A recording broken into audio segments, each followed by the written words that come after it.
Hi, my name is Jake, and I am a bookish drummer.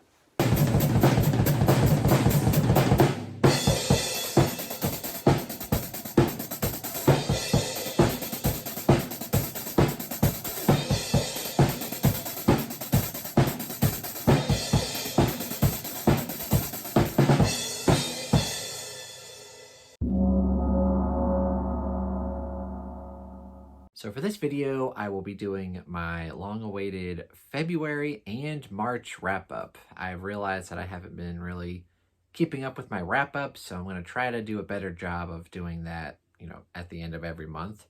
In April, of course, is the Battle of the Bands readathon, so that'll come out probably a week or so from now. And I have a lot of books to talk about because April was a busy, busy month. But in this video, I will be recapping all of the books that I read or tried to read in February and in March. I'm going to try not to spend too much time on each book, so this might be more rapid fire, but either way, let's get into it. And without further ado, let's go ahead and jump right into it.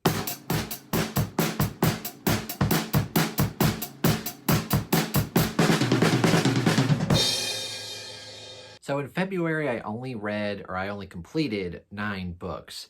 And probably the main reason for that is because of a really chunky book that I actually finished in March, and I'll get to that a little later in the video. But February, I did manage to finish 9 books. And I'm going to talk about first some of the books that I either listened to via audiobook or just books that I don't own anymore physically. The first book I'll mention is Of Blood and Fire by Ryan Cahill. And this was a fantasy book, and I believe this was my Patreon pick for February. And Andrew from Andrew's Wizardly Reads, this was his book that he chose. And I read it, and I enjoyed it. It was very, very classic fantasy. You can definitely tell that Ryan Cahill was heavily inspired by classic fantasy. And it was pretty good for the most part. I think I gave it 3.5 stars, though. It didn't really leave that much of a lasting impression on me. It's already been more than 2 months, and I've forgotten a lot of it. It was fun, but it didn't really inspire me to pick up book 2, so it is what it is. It was good, but not great. Another audiobook I did was Don't Fear the Reaper by Stephen Graham Jones, which is, of course, one of my all-time favorite horror writers, and this was the sequel to My Heart is a Chainsaw, which I absolutely loved. The sequel took a little bit of time for me to get into. I didn't love... because the first book was told from all one perspective, from Jade, our main protagonist, and I love her. It's one of my favorite horror protagonists ever. But then we get to book 2, and you quickly realize that, oh, he's telling the story through multiple perspectives. And it took me a while to get used to that, because I was really looking forward to another book filled with Jade. And also at the beginning of the book, she's kind of a different character, because it's like 4 years after the main events of book 1. So it really took me a long time to get into it. But once I did, it was really good. And I suspect that upon a reread, I'm going to like it even more.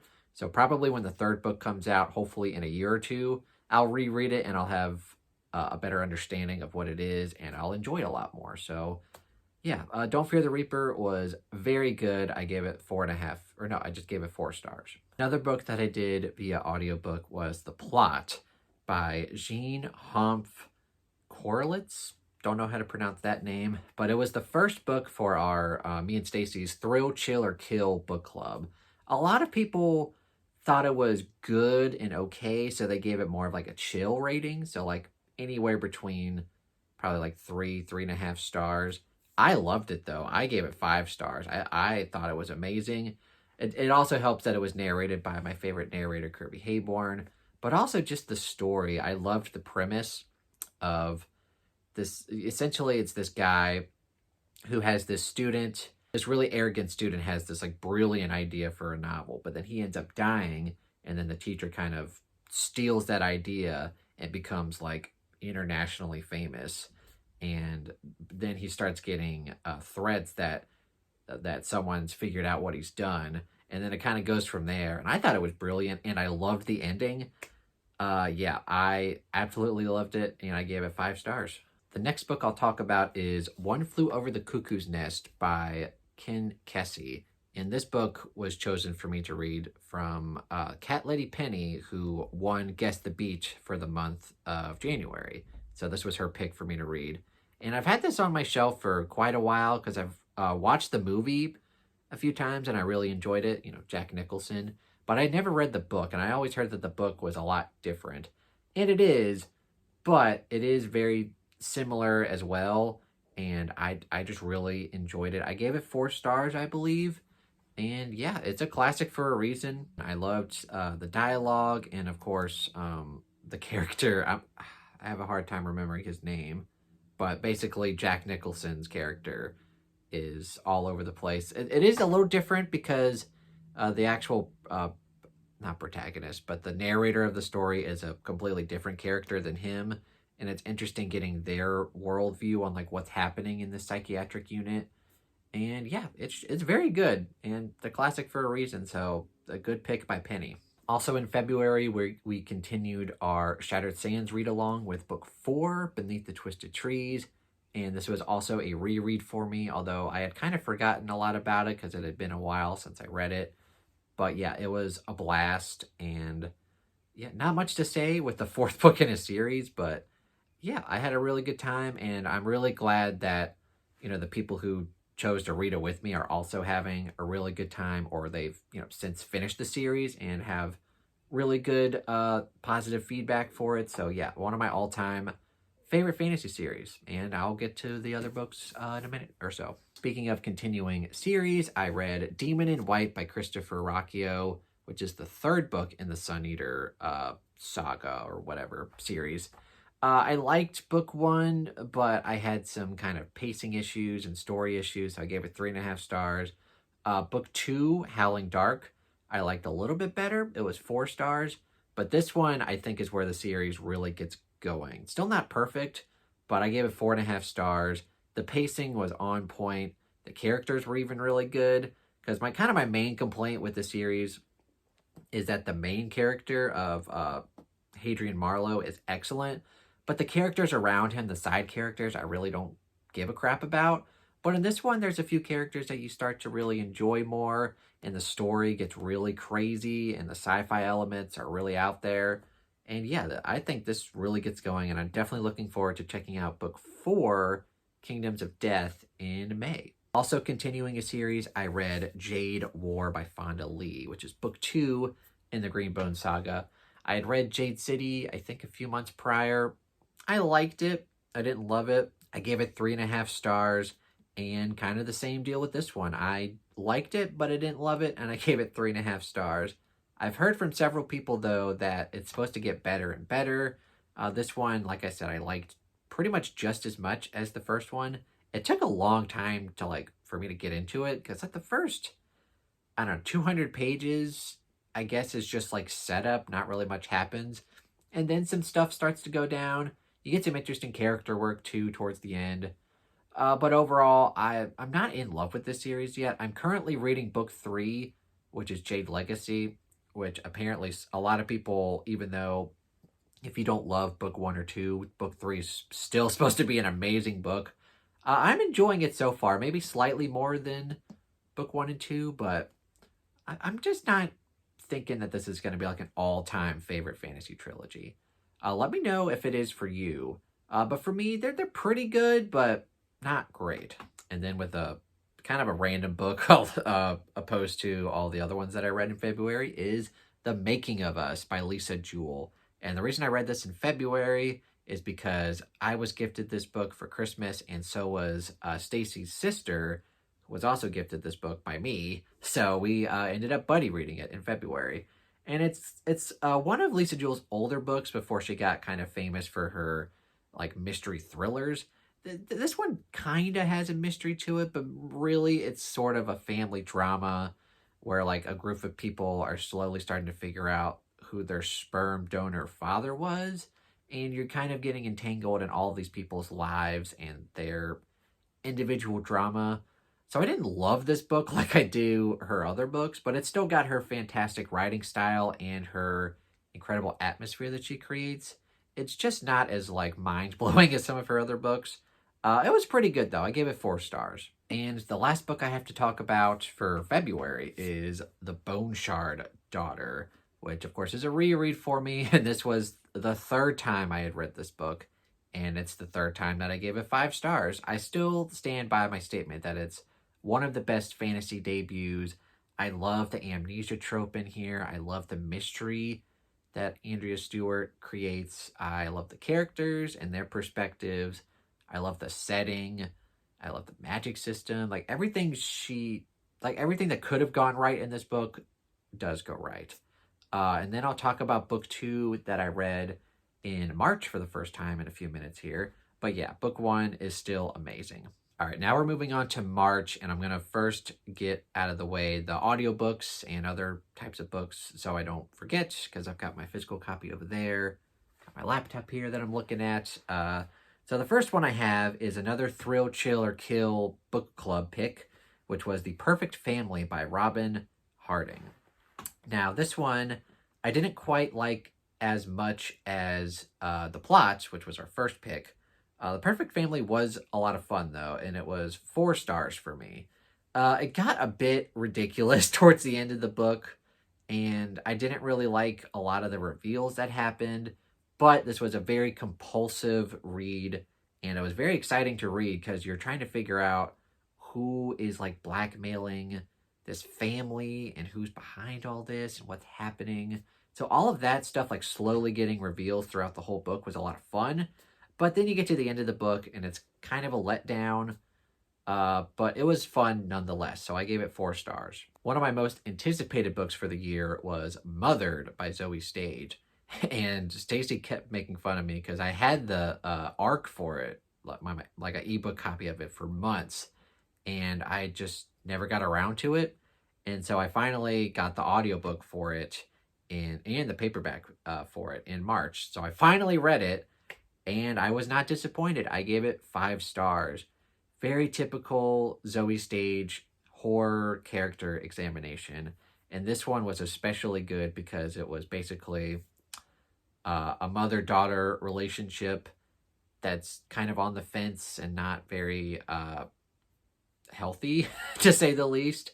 And they're together in isolation during COVID, like the beginning stages of COVID. And it was very good. I loved it. I can definitely see myself rereading this many times, and it just goes to show that Zoe Stage is hands down one of my favorite newer horror writers. A book that I tried to read during my stay with Stacy in Canada in like the latter half of March was Babel by R.F. Kuang. Now, I was excited to read this because R.F. Kuang wrote one of my all-time favorite fantasy trilogies, The Poppy War. And even though, like, again, I was excited to read it, but I should have known better because I usually do not like school settings. It's one of my least favorite tropes or whatever you want to call it in almost any genre, but especially fantasy. I really have a tough time. Even though Poppy War, like, it does start off with the school setting, but I thought R.F. Kuang actually did it very well. And I was excited to read it because R.F. Kuang is an amazing writer, but I was just so bored and I did not give a shit about really anything. It started off kind of interesting, like before they got to the school or before the main character got to the school, but once after that, I just couldn't care less and I DNF'd it. I think 150 pages in, I was just over it. Speaking of disappointing reads, I had to listen to Golden Sun by Pierce Brown. Now, the reason I listened to this is because me and Stacy had basically like a book exchange. Like if we both read, or if I read a Golden Sun, then she has to read a book that she doesn't want to read, which is A Kafka on the Shore by Haruki Murakami, which I'm very excited to read, but she is definitely not. And of course, Stacy is a huge fan of Red Rising, that whole trilogy, and especially Golden Sun, which is one of her all-time favorite books, top 3 probably. And I DNF'd it, I think last year, and she was not happy with that, so I decided to give it another go and actually finish it. And I really just do not care for the series. She still wants me to read book 3. I definitely will not. Like, it's just not worth it. I really don't like Darrow. I don't like the story. I don't really care for Pierce Brown's writing that much. So it's just not a series for me. And yeah, I gave Golden Sun 2 stars. Like, it's not terrible, but it's just not for me. A couple more books that I read during my stay with Stacy, books that she owned physically that I do not. One of them is A Flicker in the Dark by Stacy Williamson. I went into this book not really knowing what it was about. It's just like a mystery thriller, and it was very good. I won't say that it's like anything special necessarily. Like, I don't think it does anything super differently, but it was just executed very well, and I gave it 4.5 stars. A really fun read. And the other book is The Library at Mount Char. Now, I knew going into this book that it was going to be super weird. It was supposed to be like horror fantasy, but really I went into it, again, not really knowing anything about it, and I was pleasantly surprised. It kind of felt like Haruki Murakami writing a horror fantasy, which I was describing that to Stacy, and she was like, "Do I really want to read this?" And I was like, "Maybe not." I had a really fun time with it. My main complaint, though, I did give it 4 stars. The ending took a long time, and it felt like a lot of falling action or whatever that's called, and took a while to get to like the ending. But man, it was a fun ride. A lot of just chaotic moments in that book that I really loved. I would recommend it if you like weird fiction. And now let's get to my physical books that I read in March. March was a pretty productive month. I think I read 15 or so books in March.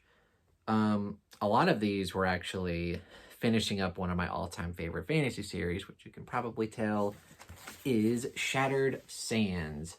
So I did complete the novellas, The Flight of the Whisper King, and then the last one, A Wasteland of My God's Own Making. And these novellas are actually pretty good. I wouldn't say most of them are not as good as the actual series for me, besides like maybe 1 or 2 of them, but they're very good, and they're definitely worth reading, and they actually add a lot to the series. Sometimes you get a novella in a series and it's just like, why was this written? Like, probably just a cash grab, but like those novellas I think actually add a lot to the story. And then of course I actually read book 5, When Jackals Stormed the Walls, which I was supposed to read in March, but I actually went ahead and also read book 6, A Desert Torn Asunder, in March, even though this was supposed to be slotted for April. After finishing book 5, I was just like, you know what? It's been so long. I just want to bang this out. And I did. And I absolutely loved my reading experience. I gave this book 4.5 stars, and I gave book 6, the final conclusion to the story, 5 stars. I loved it. And it's basically solidified Song of Shattered Sands as a top 5 fantasy series for me. So you've got like Song of Ice and Fire, Stormlight, Dark Tower, probably Gentlemen Bastards. I would usually put Witcher in there, but after finishing this, I think I have to put it at number 5. It could change though, like if I ever go back and reread Witcher, which I might do next year. I don't know. But yeah, I just love a Song of Shattered Sands. I think it's very underrated. I think more people should read it. We had a few people join me and Stacy for the read-along, and pretty much everybody in there is loving this series and enjoying it, so I highly recommend it. A couple of books that was chosen for me to read in the month of March would be Timeline by Michael Crichton. I believe this was, I think it was, I can't remember if it was Patreon or Guess the Beat. It was one of them, but either way, Patrick, or Hordelure from Discord, if you're on my Discord, he chose Timeline for me to read, and me and Stacy actually read this together out loud in March, and it was pretty good. I know Patrick says this is his favorite Michael Crichton. I would not say it's my favorite.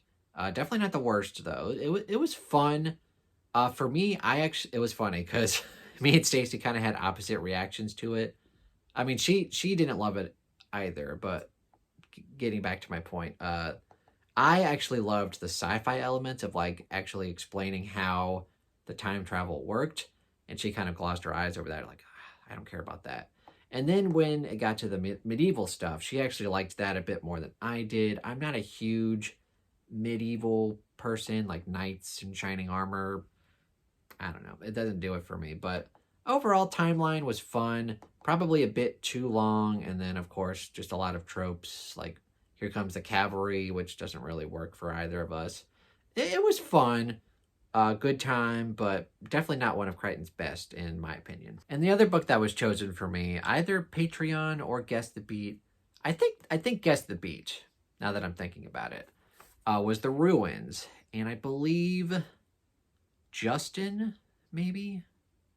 I can't remember. This is why I gotta do monthly wrap-ups in a timely manner, because I just don't remember. But anyway, The Ruins was chosen for me, written by Scott Smith, and I've had this on my TBR for a little bit, and I've heard that it's very creepy, and like the body horror is supposed to be very good. And it's true. The body horror in here is top-notch. Just creepy crawly stuff and getting under your skin, and it has to do specifically with plants, which I thought was really cool. My main problem is that the characters aren't that great. I didn't really care about either of them. Not in the sense of like, oh, none of these people are good people, so I don't care, but just they weren't very interesting to me. I think if we would have gotten more of their backstory or just more character development, I would have cared more. Also, it took a while to get into because I it had a bunch of stuff at the beginning that I didn't really care about, but once we finally got to the body horror stuff, that's when it got really good. So I think I gave this book like 3.5 stars.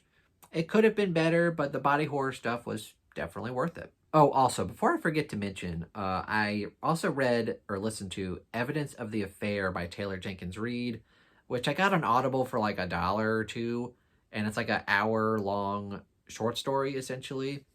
It was pretty good, and y'all know I love me some Taylor Jenkins Reid. I kind of wish she would have just fleshed this out into a novel. I think it would have been really compelling. But for only an hour, like it was a really fun premise of like these two people who figure out that their spouses are cheating on each other. They're kind of writing letters back and forth to each other in the 70s. I think it would have been a really cool novel. But for only being a short story, you don't get really that much time to develop these characters. It was good. I just wished it was longer. All right, back to my physical books. I also read The Bone Shard Emperor. Yay, I finally read the damn thing after reading book 1 3 times. And I liked this book. I didn't think it was nearly as good as book 1. I think originally I gave it 4 stars. But after reading book 3, which I'll get to in my April wrap up, I think I actually lowered my rating a bit. Maybe. It's either 3.5 or 4 stars. Still a good book, pretty good book. But compared to book 1, there was just some characters that I didn't like as much in this one as I did in book 1. And there's also some romancy stuff. Like, it doesn't take over the book, but like all of that stuff I really didn't like. Kind of a little bit in book 3, although I liked book 3 a lot more than book 2. I definitely think this is kind of middle book syndrome that a lot of people talk about when it comes to trilogies. I still enjoyed it, though. I gave it 3.5 stars. And finally, last but certainly not least, is one of the longest books I've ever read. Definitely the longest audiobook experience I've ever had. And I actually started this in February, but it took me so long to finish that I actually finished it in March. And that would be Infinite Jest by David Foster Wallace. Now, this book was certainly an experience, and I'm definitely glad that I read it and gave it a chance. However, I did not love this book like a lot of people do. I gave it 3.5 stars, basically because it's a mixed bag, and I don't think its length is well deserved. Like, it's definitely infinite. I'll give it that much. The audiobook experience, I think with the main... Also, it was a little annoying because I had to get basically 2 audiobooks. One for the actual book, and then one for the end notes. And it was kind of annoying at first because you would literally have to listen to the main part, and then when it got to an end note, you would have to switch to that one and then switch back and forth, which was annoying, but thematically it makes sense because the characters are like drug addicts and they're actually like in tennis or whatever. So like it's literally a tennis match between going back and forth. Like it makes sense, but it's still annoying. Anyway, I digress. There were some really funny moments in this book, really hilarious standout moments, and also juxtaposed to that, it had some really dark content and a lot of interesting things to say about drug addiction and AA. So I really liked all that, but there was some character stuff in here and just some moments that just went on and on and on. And you guys know, like, especially with Stephen King, I just wish some of his books were edited down. I understand why this book isn't edited down, but good God. So overall, I'm glad I read it, but it's never a book I'm going to reread ever again. But yeah, it was one of the more interesting experiences I've ever had reading. So there's that. All right. Hopefully I'm not forgetting anything because that's a lot of books. That was my February and March wrap up. All of the books that I read in the last 2 months before April and Battle of the Bands readathon, which that video might be even longer than this one because I plan on reading 22 books in April.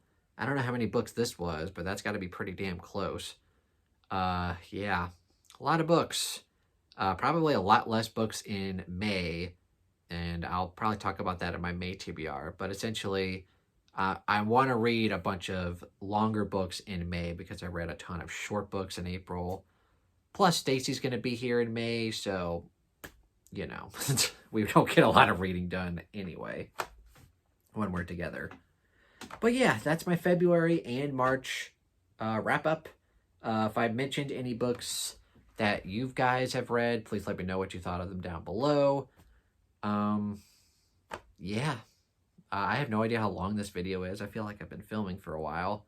But it's glad to be back. I haven't really filmed any videos like by myself in a long... Maybe that Stephen King video, which I've got some Stephen King stuff planned, so don't you worry.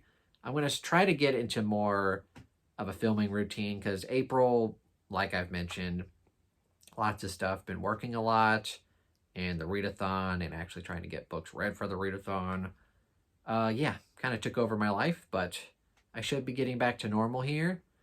So yeah, expect more videos to come, and thank you guys so much for watching. If you enjoyed this video, please give it a thumbs up, and consider subscribing to the YouTube channel and the Book of Strummer Discord. And I also have my Patreon if you want to go support me there, and my Amazon wishlist.